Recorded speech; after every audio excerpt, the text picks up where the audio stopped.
Okay, guys.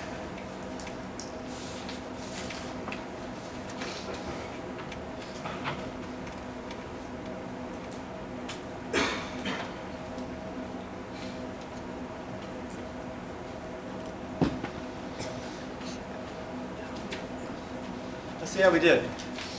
I got R and R.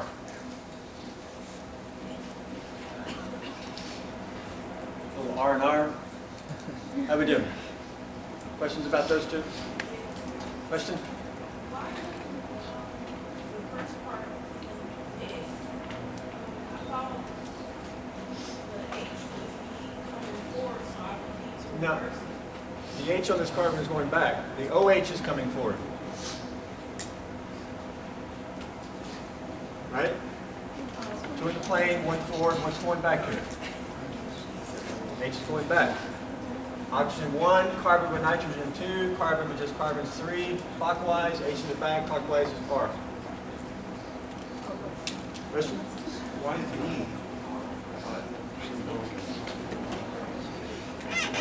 Because the H is coming forward. Nitrogen 1, carbon with carbon 2, carbon with just H is 3, counterclockwise, but the H is coming forward. Question?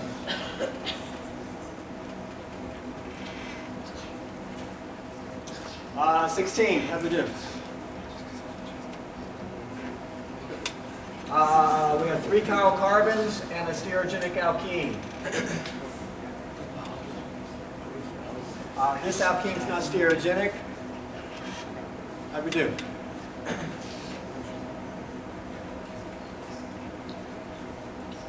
Questions? 20% E is 20% D, and the specific rotation would be positive 2.0. How'd we do?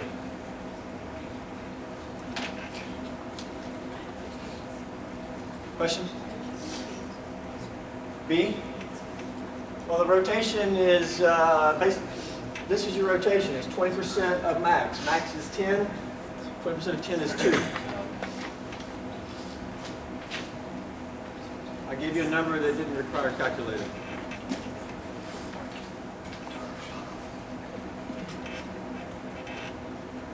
Why do you only get 20% rotation? Because 40 of this cancels 40 of that. What are you left with? 20 of that. That's what rotates. That's why you only get 20% of max. And what you're left with is called the EE. That's the, you have 20% more of D. Now, that's not really 20% more because 20, that's 20 more than that. Some people say, well, isn't that 50% more? Well, that's a different percentage. It's an EE. I looked at this, I got here, so I want to put the methyl at top, methyl at bottom. So I got to this point. The high priority groups are on opposite sides, so that's 3O. They're on opposite sides.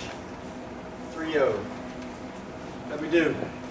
You have to, with your methyl at top, methyl at bottom, your F is on the left, your OH is on the right. Your H is on the left, your chlorine's on the right. How'd we do? Questions about that one? Below would be the first one. How'd we do?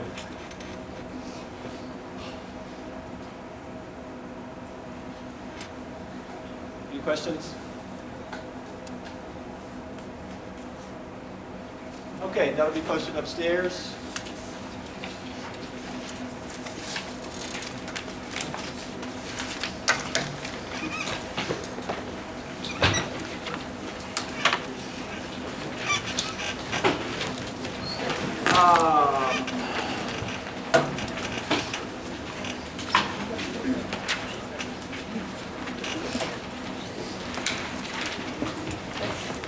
Stereochemistry, let's just have any last things to say about stereochemistry.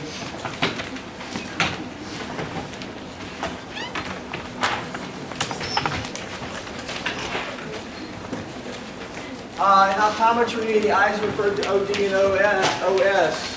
Which I is OD?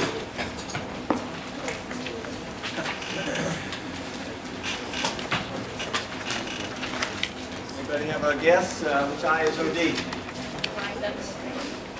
Well, the D and the S is similar to what we use D and S. It's mixed though because we use RS and then we use DL. But what does RS mean? That's rotation with a high priority group, low priority group in the back. S, is that to the, rotating to the, go to the right or left? Which is, which way? Left. No, counterclockwise is to the left. Yeah, that's the left eye. Okay, D and L. This is rotating light. Which way does D rotate? To the right. OD, that's the right eye. Now see, they're using two different ones because it's similar to that.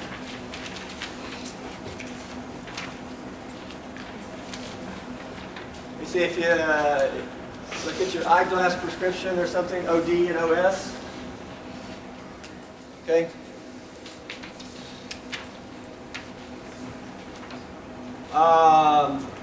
Okay, there may be a couple of things to say about stereochemistry to finish it up, but are there any questions about stereochemistry? Question? Let's say you reverse the rotation of S and R. Instead of going one clockwise, you say that one goes counterclockwise. But instead of saying the H is pointed away from you, you can say the H is like the smallest part of it pointing away from you, you say it's pointing towards you. I mean, since the two negatives cancel out, you get the same answer, so it doesn't have any problems later down the line. No, if the low priority group is forward, you reverse what you see. If it's clockwise, but the low priority group is forward, you reverse it to counterclockwise.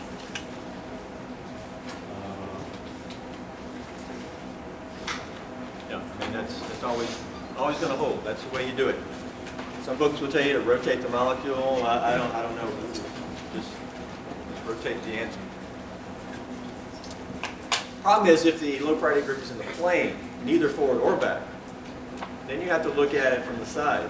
And that's where I recommended drawing in a Fisher projection. For example, right here is this RS on the warm-up sheet. Anybody get it? Is that R or S? Who says R? Okay, who says S? Okay, you said S for this? Yeah. Let's see. This is carbon, bromine, let's see. What's high priority group? Bromine? What's next? Sulfur? Then fluorine. Okay, if you put these on the board like this, that's what? Counterclockwise. The problem is the H is not forward or back. The H is in the plane. So you can't do it. You have to look at it with that going away. Or you can look at it going forward and then reverse it. But you can't just say counterclockwise. Well, you actually have a 50% chance of getting it right or wrong then. Just like if you didn't look at it at all, you got a 50% chance. You got to look at it with the H going away. Well, you got to stand over here and look through there with the bromine here and the SH here. That's basically a Fisher projection. Because what do you see if you look through there? If I look through here, I see an F going straight up, and I see an H coming straight down, but back. Straight down, but back. Now if I kind of lean like this, the F is going up, but also back. Because right here is the board, and the F is not on the board, but it's a little bit back. Just like the H, it's not on the board, it's a little bit back, put down by my feet. Now, what's going to the left? Towards you guys. Bromine. And the SH is here. That's the same molecule, but now we've done it in a different view. Now we can still number it and say 1, 2, 3. And it's actually still counterclockwise, but now is the H in the plane or is it forward or is it back? It's back. With the H back, it's counterclockwise, so the answer is S. What did you say? S. You said S. Okay. Now, did you really get it right, or was it a 50% chance? I think I got it right. Okay. Somebody over here said R. Right? Didn't y'all say R? Why did you say R? You looked at it wrong.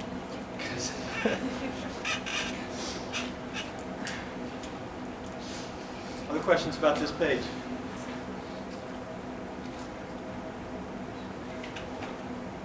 Question? Do you mind redrawing the Fisher projection for this one, the fifth one in the chiral A, chiral or meso? Which one? That one. The one that's second to the last one. This one? Yeah. Fisher projection? Mm-hmm.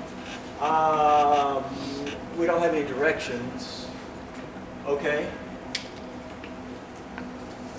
Well, I can say I'll look at this carbon with something going away. It's easiest to be in the plane and the methyl going away, so I'll stand right here. If the methyl's going away, what side's the chlorine on? On the left. The methyl going away, the chlorine's on the left. And the H going behind the wall, so it's on my right.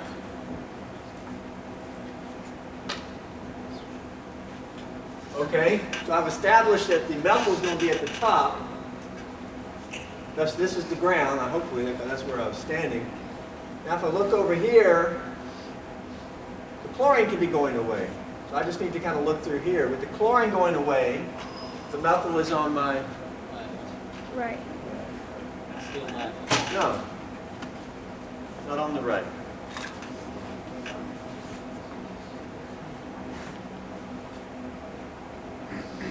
Pretend the blue is chlorine. It's coming straight down.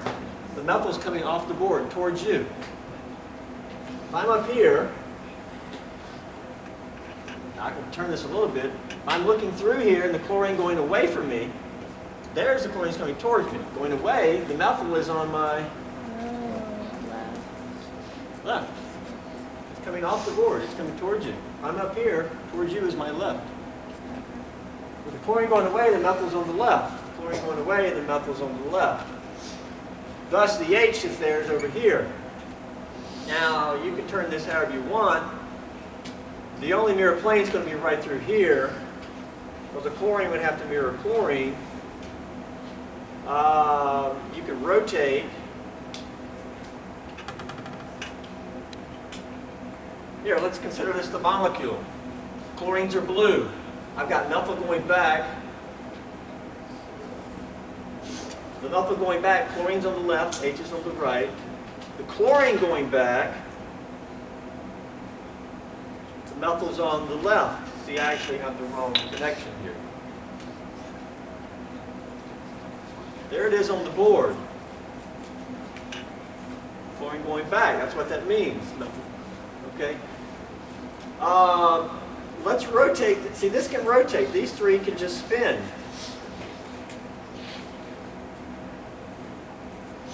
That's the same as just spinning right here.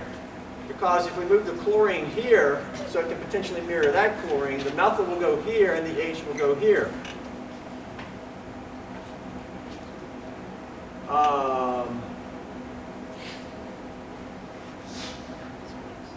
Okay? If we move the chlorine here, I said the methyl would go there. Okay? Now the chlorine's on, hold on. Got the back. There we go on the board. If I move the chlorine here, where does the methyl go? To the right. Goes over here. These can rotate, and it's essentially like rotating it like this. That can become methyl.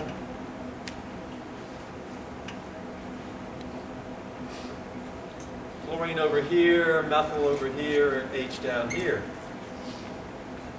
That's not a mirror plane because methyl needs to be here and H needs to be there. It'll never be a mirror plane. Because if you put the methyl down here, so the methyl can mirror methyl, then the chlorine will be over here. They will never mirror. The top will never mirror the bottom. So there's no mirror plane, thus the compound is chiral. Because if you can't find a mirror plane, that means the mirror image is going to be different. This is chiral. Hopefully that's what we labeled that before. But you can also do the trick, remember? Since it's chiral, I guarantee you that's not R and S. These are not mirroring each other. This is 1, this is R. Guarantee you they're both R. That's a tricky way to do it. You don't even have to do a Fisher projection. Go ahead. Why don't we put the other method as DN? Why don't we want? Put the other method as DN. So basically where the hydrogen is or chlorine. You can, it would just rotate. Put the methyl where? At the Just where bottom. it's in. So then we have the I could rotate this down. The methyl would be here, but the chlorine would go here. Because it's just like turning it. I can turn the methyl down, but the chlorine's going to go here. So I could draw methyl down, but the chlorine would be over here. Now the methyls are mirroring, but you can never get it to where it's going to mirror. You can't disconnect. You can only rotate. true, but this way at least you can say it's trio, not electro. Okay, do we want to name it erythro or trio? I would call it trio.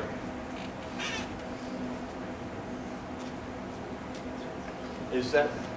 Yeah. That's why See, erythro or trio does have problems because you can rotate and it can become the other one. For example, here, well, actually drawn here, the high priority groups are on the same side, so it looks like it's erythro. There's trio. That's because usually with erythro trio, it's usually you have alkyl groups at top and bottom. Alkyl groups at top and bottom, the high priority groups are opposite side trio.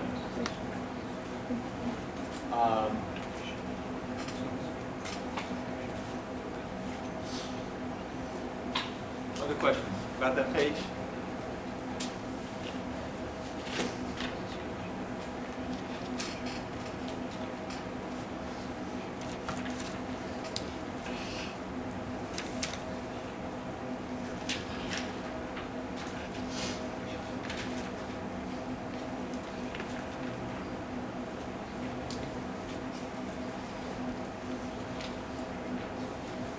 Any questions about any of the stereochemistry?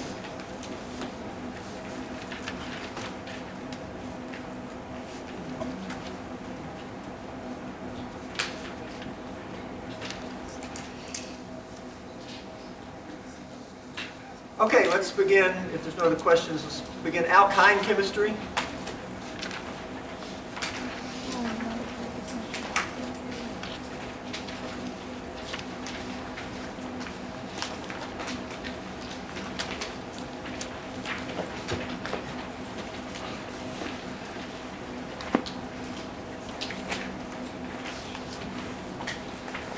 Okay, alkynes are going to be very similar to alkenes in terms of their chemistry. It's just going to be twice the fun. Alkynes have 2 pi bonds. But the initial reaction is going to be the same as if there's only 1 pi bond. There's going to be no difference. It's just after you do one reaction, there'll be a pi bond left, because when you do one reaction, you only react 1 pi bond. Basically, that's a summary of the reactions. We're going to hopefully see lots of consistencies. We will see a little bit of new stuff, such as tautomerization.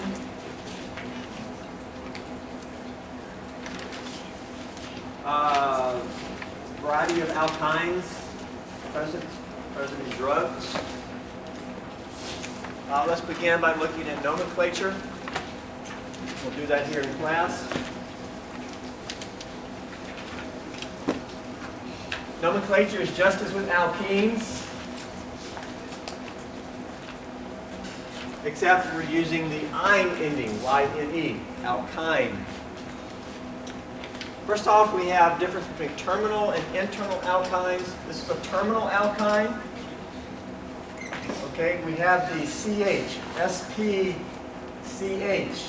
We have the alkyne CH. The H is on the alkyne carbon. It's called a terminal alkyne. because that is at the end and it ends your carbon chain. This would be an internal alkyne. The triple bond is internal. There's no SPCH attached. And the chain keeps going.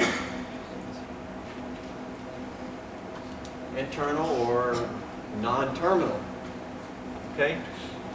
Of course, in terms of IR, they both give the C-C triple bond at about 2200, but only your terminal alkyne has the SPCH.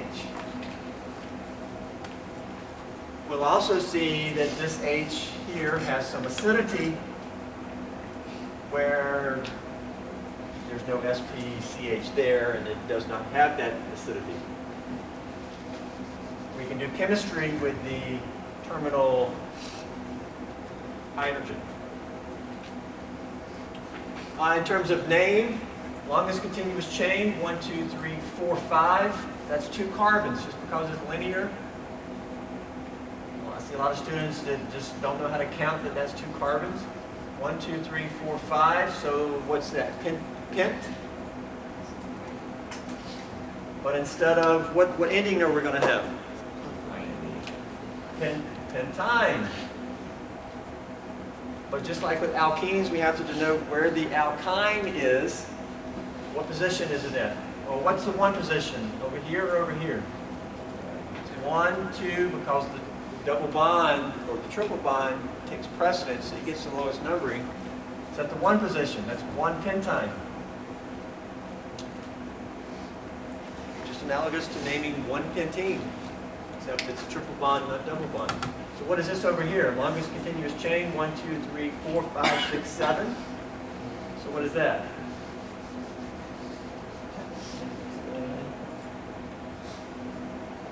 Heptyne. Where's the triple bond? 3. 3 heptyne. 1, 2, 3.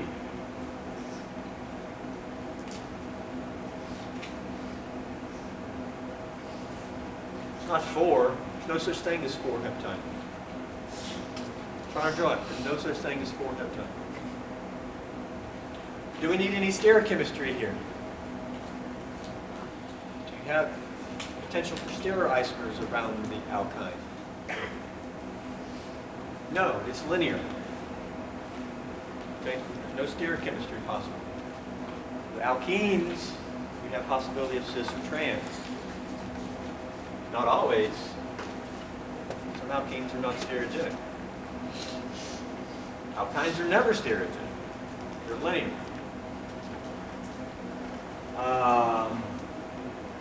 Okay, should be pretty straightforward. Your textbook should have nomenclature practice. Any questions about nomenclature? Very analogous to alkenes.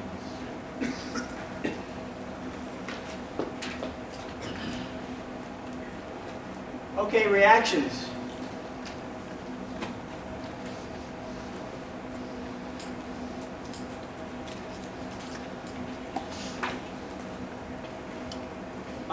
Electrophilic additions, just as with alkenes, except a few different considerations. For example, reactions with HX, such as HCl, HBr, etc. We can react the pi bond with ACl. We can add HCl across the pi bond, get such a product. But then this product can also react again because the product's an alkene. It can react again, and we can end up with a geminal dihalide in this case. Same idea. We can show H plus Cl minus. Pi bonds is loosely held. These electrons are nucleophilic. They can attack the electrophilic H plus. Where are we going to leave cation? On right or left?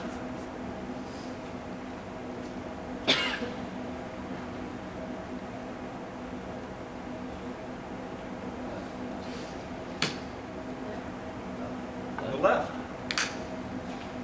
This will attack this way, and we get these electrons will attack that way, and you'll be left with. Okay, how do we want to draw this? We can continue to draw it linear. This over here now is going to be trigonoplanar, and this is going to be a cation. Why there? Because we have 2 carbons bonded to it. If we make cation over there would only be 1 carbon bonded to it. Same idea. That's actually still sp linear. Carbocation, how do we get this product? These electrons then add here, and what does that give? Gives that product. Just like an alkene reaction. Except after we did the addition of HCl, we still have a pi bond left, because we only use 1 pi bond. Okay, mechanisms. In grading the bromination lab, I see people who just seem like they're clueless about mechanisms. Arrows going the wrong way, no arrow shown, no charges shown. Basically, it's like you're not even thinking. The mechanism for bromination is in any textbook. Frankly, I can't understand why you can't just open up a textbook and draw what's in the textbook. So there's a little bit of, I don't know what's going on there. Some of you are doing a good job. Others, it's like you just want to not think. I don't know why you do that. You're selling yourself short. But in the end, there will be mechanisms on the test. And if you can't show a mechanism, you're probably not going to do well on the test. I don't know if some of you don't open textbooks or don't reread the notes or what. If I'm missing something, let me know. Every arrow should mean something to you. And a mechanism shows formation or breaking of every bond. Okay. What does this mean? These electrons are making bond here, and that's going to give sigma bond, but we've done that numerous times. What does this electron arrow mean? That gives that. Okay, this product can react again. Because alkene can react with HCl. When it does, where are we going to leave cation, on left or right? Now that chlorine may make you suspicious, but it's going to be on the left, at the secondary carbon. So this is going to react again, and we're going to get boom, boom, boom, boom. Here. New H there, right? Cation here.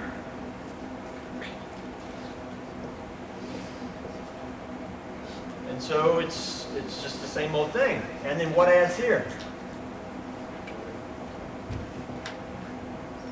Well, these electrons then add there. What do you get? You get that. There's a new H on the end. I mean, it's right there. So that's not really new. All right? That new H is there. You may question this. Yeah, that's secondary. If we put it out there, if we added the new H here and let the cation there, that would be primary. Secondary is better. There's another reason this is better. And let's look at the chlorine. Do you think the chlorine helps this or hurts it? That's actually sort of a debate that has arguments good for both ways. So don't ask that. Important here, though, as we move forward, you can show resonance structure here. And resonance is a stabilizing effect. There's also a destabilizing argument. The chlorine inductively pulls. And you would say, well, isn't that going to hurt the cation? Yes, inductively pulling would hurt it. But there's something that helps it. The thing that helps it is resonance. These electrons can actually move in here and make a bond. And we're only moving pi electrons, and so this is going to be a resonance structure. And so that's a plus charge. We can show this alternative Lewis structure for this structure. It's called resonance. We use a resonance arrow. And importantly, we've delocalized the charge. The charge is no longer on just the carbon. The charge is now on the chlorine. Delocalization of the charge by resonance. This is a stabilizing effect. Now, yes, there's also a destabilizing effect. The inductive withdrawal through the single bond. But this is important recognition here. And when it's an oxygen or nitrogen, the resonance will really be a good stabilizing effect, and we'll look at it to be very analogous to this. It's important. Okay, you can work with any resonance structure. We could get the same product down here. The chlorine minus, to get this product, these electrons bond here, and you just move these back up. These two arrows would also give that product. Bonded here, electrons up. We now have 3 lone pairs on the other chlorine. 3 lone pairs here because the other one bonded. And so these arrows would give that too. You can always work with any resonance structure. So, it's important to start recognizing the resonance.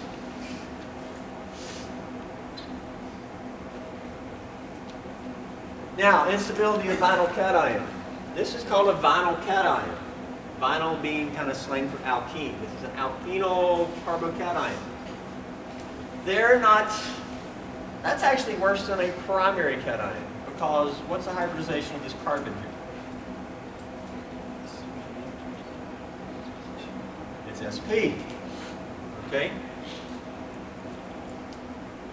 Look at this cation. That's a primary cation. We typically avoid that.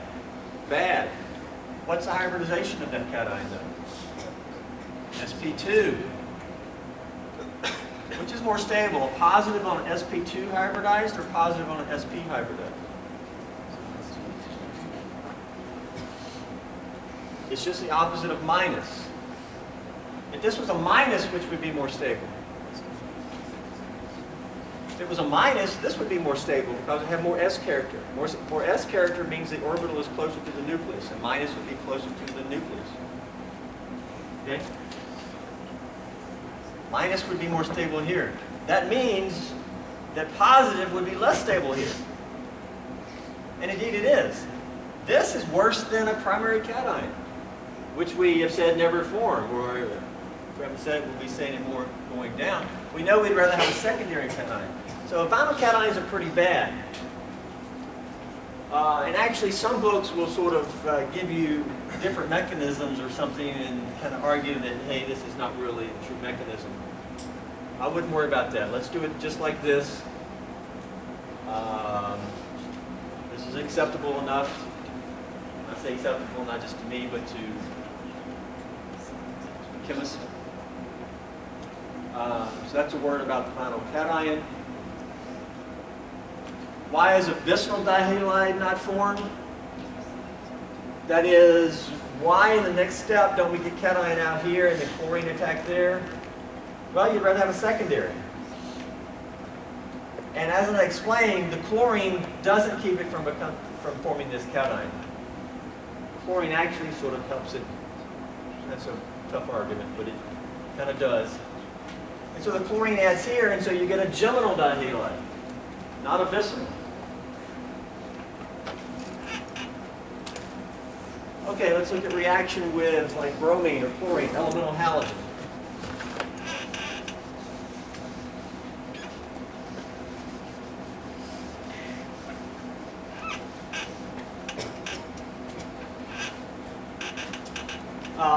We got a pi bond, bromine. Bromine will add to pi bond, and you're going to get this product. And it will be E. This will be E configuration. Why? Well, let's do mechanism. We've got bromine, which as we said when we introduced it is not ionic, and you would never show it ionic. Yet I'm seeing it shown ionic all over the place in laboratories. And if you're going to show it ionic,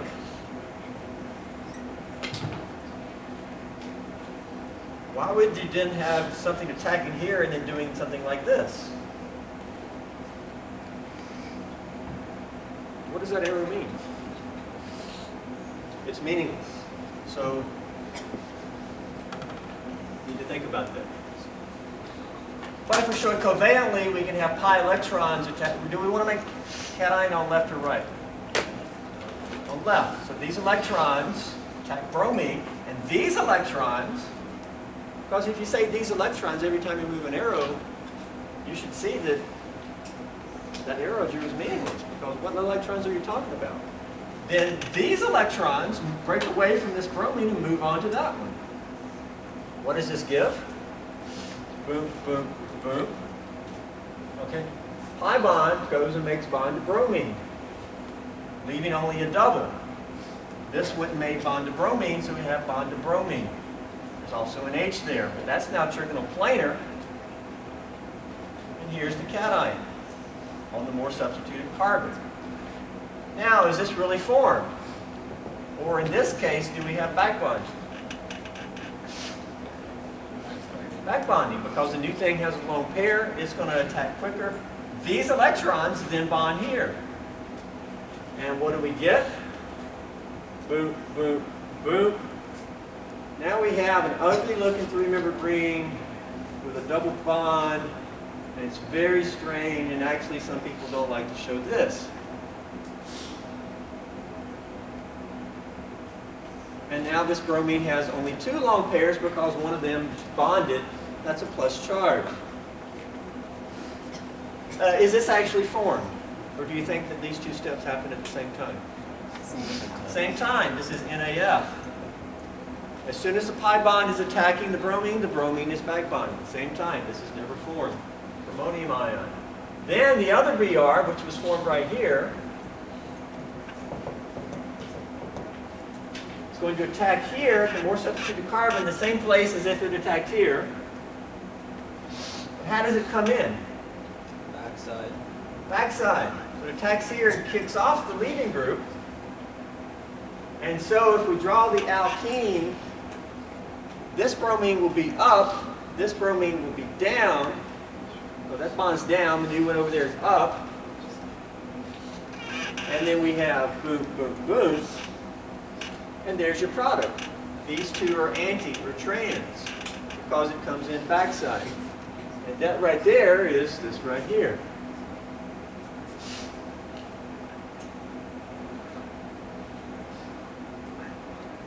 And why is it not Z? Because it comes in backside. Hopefully you see the consistencies here.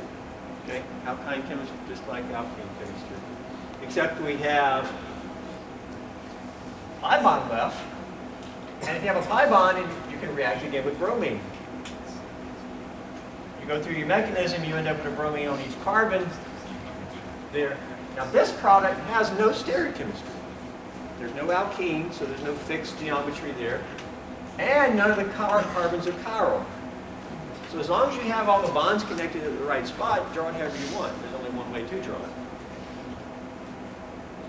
As you add the bromine again, you then end up with, actually it's 4 bromines there.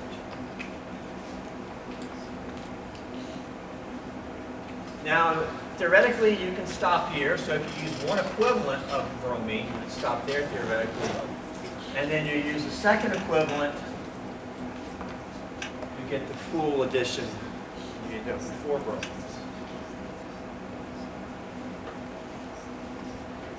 Now, you could just show this here and say bromine 2 equivalents. You'd expect the product to come to the end.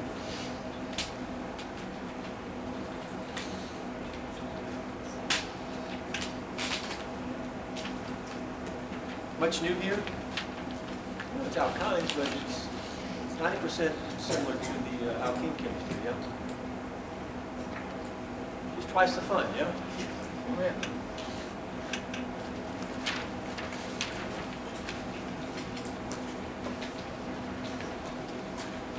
Okay, what about hydration? Hydration.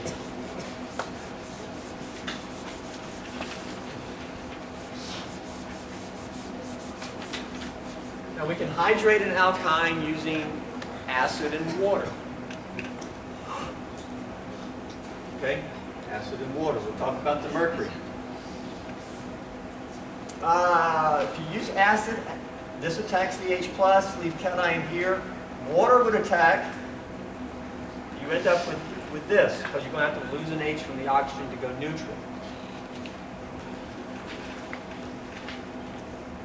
And so there's a new H here. We've added water across the pi bond. There's one pi bond left. This has a name. It's a functional group. Yes, it's an alcohol, but the OH is on an alkene. With an OH is on an alkene, it's called an enol. Alkene. It's an ene with an ol. It's an ene with an alcohol. Okay? Enol. Now, have you ever heard of donkey? What does a donkey say? Enol. Okay, look on YouTube. You can find donkeys saying enol all over the place. Enol. Enols are not stable. Most of them are not. When we hydrate, we will not hydrate twice, like we did with the bromine or with the HBr. You only hydrate once. Then the enol will undergo a rearrangement called a tautomerization, and you'll get a carbonyl. This will become double bond to O. These have the same formula. These are constitutional isomers. This is a rearrangement called a tautomerization. We'll look at this next time. Please be looking at tautomerization in your textbook.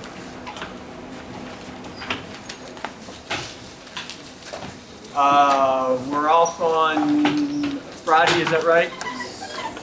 Uh-huh.